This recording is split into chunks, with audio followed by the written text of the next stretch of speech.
Hey everybody, back once again. Not gonna lie, sort of a sad video, sad thing, sad all in general. I ain't gonna lie, I pretty much went nearly the whole day without even knowing one bit of anything, which I guess says that how I'm not on things, but I was like, Bray Wyatt passed away, and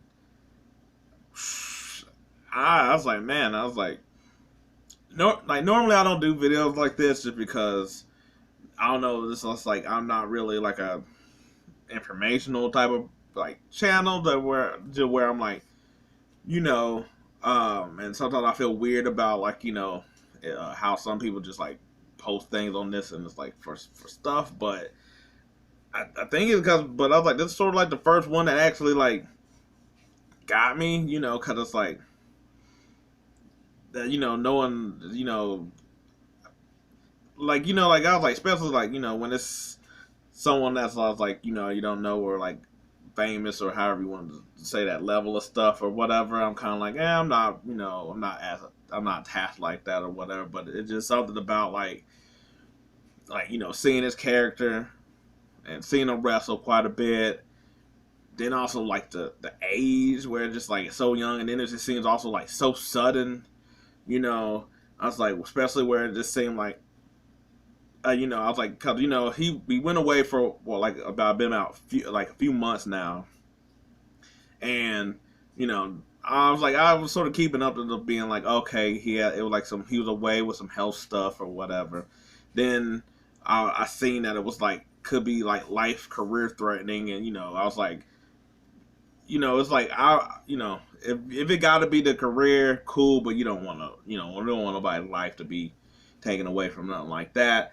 Then it was like, oh, okay, we on the track to recovery. He good, Then that, because I was like, then there's positive wishes of like, you're like, if he was to come back, what have you, get everybody into a mood and stuff. And then now you get hit with this, it's really it's really deflating. It's really deflating, you know. But I was like, I really wanted to really just, you know, go down, I guess, of this just to talk about more about my experience with Brain. Like I like okay, so like I didn't get. I was like I wasn't watching wrestling for a long time. Then I think I got back into it around like I want to say 2016 or something like that.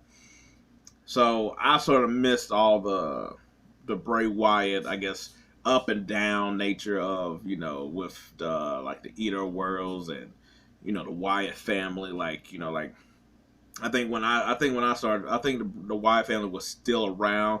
By this point, it was kind of I think Braun Strowman was already on his own thing. I think I was like Luke and Ronan was doing their thing as their tag team. So I think everybody was separate. So I was like, so I really missed out on that part. Um, but I still knew of like who he was. I was like, I thought his whole thing was still cool, with the lantern and all that other stuff. And I was like, okay, he's a cool character. But I was like, it wasn't.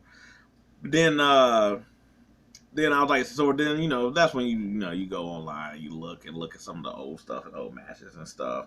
And I was like, okay, but I was like, I ain't got the feel that everybody else do when they was like, oh, this guy should have been pushed this way and all this other stuff, So I was like, I'm sort of, I'm playing canvas with this guy. Um, then he was doing the stuff with Matt Hardy where it was like, they were doing the maybe that was the Eater World. See, I was like, but I was like, but I thought his character was like really cool, especially in comparison to everyone else's character. Because it's like it wasn't too many people that I thought had a cool actual character, and not just being like, oh, I'm just a badass, or I'm like super babyface, or I'm just a cheating heel, or nothing like that. Um, especially somebody like me that used to watch it back when I was younger, then came back, it's like, oh, okay, cool. So he's like Undertaker, Kane, he in that Boogeyman, that kind of thing. Probably more the first two.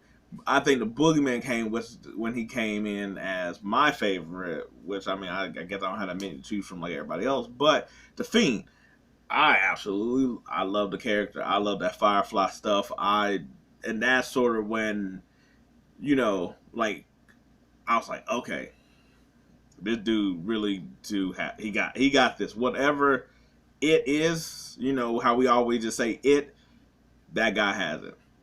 Because I was like, like he's always been really good with storytelling.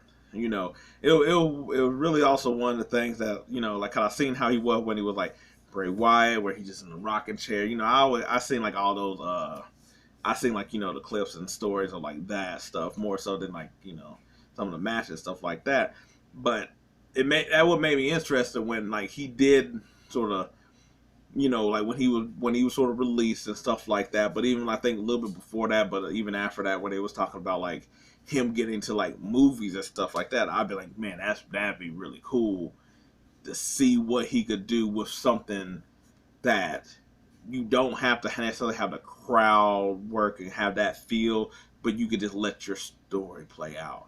Think about all the stuff we got of him. Like even when he like came back in his return, he had the QR code and he had the White Rabbit, and so like all these things he done. And if he would have been able to give us like a couple like horror movies or something like that, and it's like, man, he could have did something where it's like it'd be like a three play, like three play, like a trilogy type of setup where it's like you think that the first movie is this, but really you learn in the third movie that first movie, and that's how creative and brilliant he was, and the fact that he could do this in like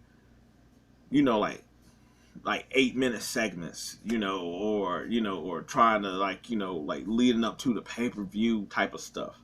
That I was like, if he could do that, that's where my mind went when when I heard he was in a movie. But I was like, now the stuff in the ring, I felt like, we'll just be truthful about it, it wasn't always there or all of it was cracked up to be. But, I mean, not everybody has everything. Some people are good, talking on the mic. Some people are good in the ring. Some people are like good setting up the rivalry and stuff like like there's all different ways to sort of do stuff to where it's like everybody has their place in wrestling.